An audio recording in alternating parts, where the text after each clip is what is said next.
கர்த்தராகிய இயேசு கிறிஸ்து நாமத்தில் உங்களை அவருக்கு வாழ்த்துக்கள். 7வது நாள் கிருபையின் கூட்ட செய்தி. கர்த்தர் உங்களை ஆசீர்வதிப்பாராக.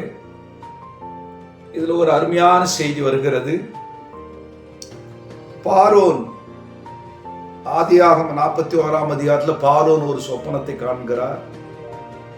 அங்கே சொப்பனங்களை கண்டு சொப்பனங்களை விளக்கம் கொடுக்கக்கூடிய யோசிப்பு என்ற இளைஞன் இருக்கிறார். அன்பு தேவனுடைய பிள்ளைகளே, சொப்பனம் என்பது, கனவு என்பது கர்த்தருடைய சித்தத்தினால கனவுகள் வழியாக கூட ஆண்டவர் இடைப்படுகிறார். கனவு வழியாக மனுஷனை சீர்படுத்துகிறார். கனவு வழியாக பேசுகிறார் என்பதற்கு இது ஒரு பெரிய அடையாளமாக இருக்கிறது. ஆகையினால் அன்பு தேவனுடைய பிள்ளைகளை, யோசேப்பும் கனவு காண்கிறதுல மன்னன், கனவுகளை அர்த்தம் சொல்லுவதில் இன்னும் ஆவிக்குரிய ரகசியம் படைத்த ஒரு இளைஞன். இப்படிப்பட்ட நிலையில அந்த எகிப்து தேசத்துல ஒரு எஜமான வீட்டில் அடிமையாக இருக்கும் பொழுது அவர் மீது குற்றச்சாட்டப்பட்டு அவர் சிறைச்சாலையில இருக்கிறார். சிறைச்சாலை கைதிகள் 2 பேருக்கு சொப்பனத்தை, கனவுனுடைய விளக்கத்தை சொல்லி அதுல ஒருத்தருக்கு அற்புதம் நடந்து அரண்மனைக்கு வேலைக்கு போயிட்டார். இப்போ இந்த பார்வோன் ராஜா சொப்பனம் கண்டு கலங்குகிறார். அந்த சொப்பனத்துக்கு அர்த்தம் கேட்கிறார். ஒருவராலையும் தேசத்துல சொல்ல முடியல. குறி சொல்றனாலும் சொல்ல முடியல, மந்திரவாதியாலையும் சொல்ல முடியல, பெரிய பெரிய வேத சாஸ்திரிகளாலையும் சொல்ல முடியல. அப்போ அவன் கலங்குகிறான். யாரு? அந்த பார்வோன் ராஜா. ஏன்னா அது என்ன சொப்பனம் என்றால், அவருடைய சொப்பனத்துல ஆறுகள், 6 வழியா ஆற்றுக்கிட்ட கொண்டு போய் ஆண்டவர் நிறுத்துறாரு. அந்த ஆற்றிலிருந்து 7 புஷ்டியான பசு மாடுகள் வந்து அங்க வயல்ல மேயுது. அதுக்கு அடுத்தது 7 விதமான எலும்புந்தோலுமான பசுமாடுகள் வந்து இந்த புஷ்டிகர மாட்டை தின்னுடுது. இதுதான் சொப்பனம். இன்னொன்னு 7 நெற்கதிர்கள் கொழுமையா இருக்குது. 7 நெற்கதிர்கள் என்ன பண்ணுது? சாவி, அதாவது பதர். இந்த பதரான கதிரு கொழுமையான கதிரை சாப்பிட்டுருது. இதுதான் சொப்பனம். 7 வருது. 7 சபைகள் உடையவர், 7 நட்சத்திரங்கள் உடையவர் செய்தியை கொடுக்கிறார். இங்கே 7வது நாள் கிருபையின் கூட்ட அன்பு தேவனுடைய பிள்ளைகள், இயேசு கிறிஸ்துவின் நாமத்தில் இதற்கு அர்த்தம் சொல்லும்படி ஜெயிலில் இருக்கக்கூடிய யோசேப்பை கொண்டு வருகிறார்கள். அவன் அடிமைதான், சிறைச்சாலையில் இருக்கிறான். அந்த எகிப்து தேசமே அவனை கேவலமாய் பார்த்தது. அந்த எகிப்து தேசமே அவனை பரியாசம் பண்ணியது. அடிமை இங்கே வா, கல்லெடுத்து அடிச்சிருப்பானுங்க. சின்ன சின்ன பசங்களாம் அடிமை தானே சொல்லி கேவலமா பேசியிருப்பாங்க, பரியாசம் பண்ணியிருப்பாங்க.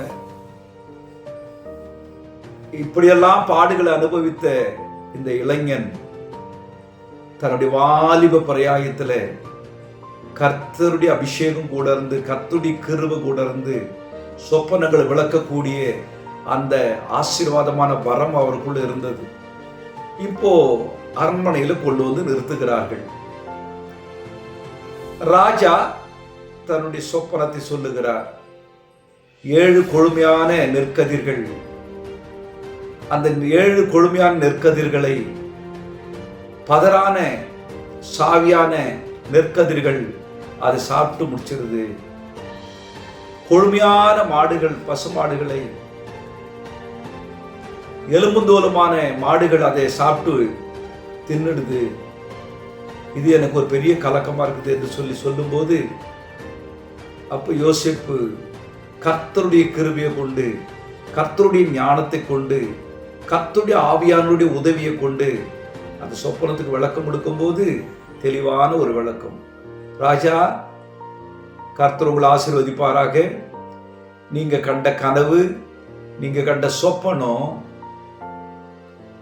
நம் தேசத்தில் 7 வருடம் கொழுமையான விளைச்சல் வரப்போகிறது. அதுக்கு பிறகு 7 வருடம் பஞ்சம் வரப்போகிறது. அந்த பஞ்சத்துல இந்த கொழுமையா விளைஞ்சதெல்லாம் அந்த 7 வருஷம் சாப்பிட்டுறோம். 2 அடையாளத்துக்கு, சொப்பனத்துக்கு இதுதான் அர்த்தம். 7 கொழுமையான மாடுகள், எலும்புந்தோலுமான மாடு 7 கொழுமையான மாட்டை சாப்பிட்டுருதுன்னு ஒரு சொப்பனம் கண்டீங்க. இதுதான் பொருளாதாரத்தை மொத்தத்தையும் 7 வருஷம் செழிப்பான பொருளாதாரம் இருக்கும்.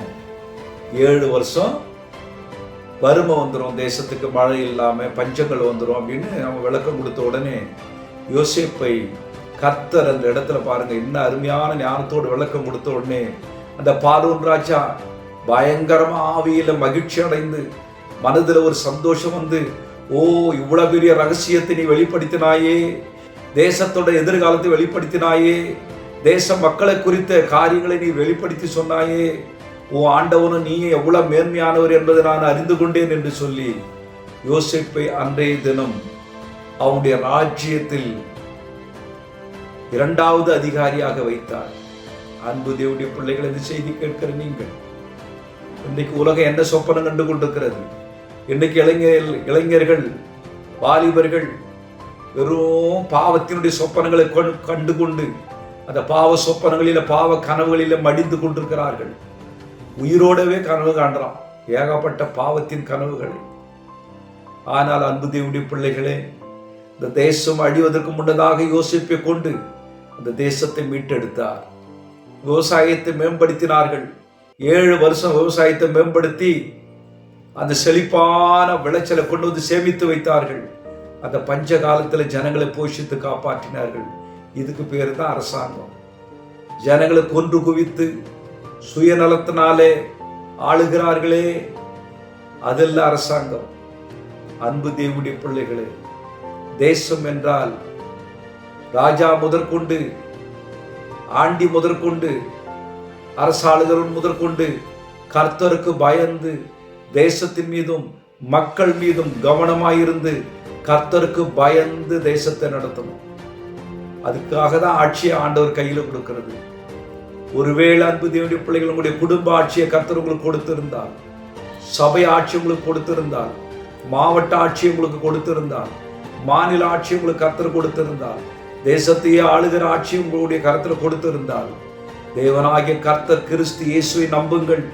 அப்பொழுது அவருடைய விவேகம், அவருடைய ஞானம், அவருடைய அறிவையும் கொடுத்து உங்களை நிச்சயமாய் ஆசீர்வதிப்பார். யோசேப்பையும் யோசேப்புடைய காரியங்களையும் வாய்க்கு செய்த தேவன் உங்களை ஆசீர்வதிப்பார்.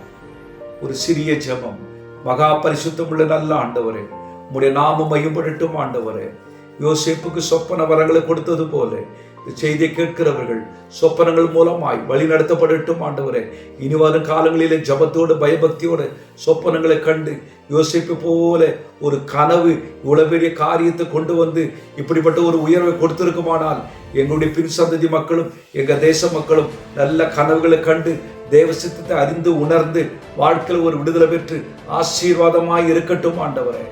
கர்த்தாவே, எங்க தேசம் இருக்கிற பஞ்சங்களையும் குடும்பங்கள் இருக்கிற பஞ்சங்களையும் ஊழியக்காரர்கள், ஊழிய தேவ பிள்ளைகள், பரிசுத்தவான் விசுவாசிகள் யார் குடும்பத்தில் இந்த பஞ்சங்கள் இருந்தாலும் யோசேப்பின் தேவன் ஆசீர்வதித்து பலப்படுத்தும். எங்க குடும்ப பொருளாதாரத்தையும் கர்த்தரை நம்புகிற ஒவ்வொரு தேவ பிள்ளைகளுடைய குடும்ப பொருளாதாரத்தையும் ஆசீர்வதியும். ஒரு கிருபை விலகாமல் இருக்கட்டும். இயேசுவின் நாமத்தில் ஆமென்.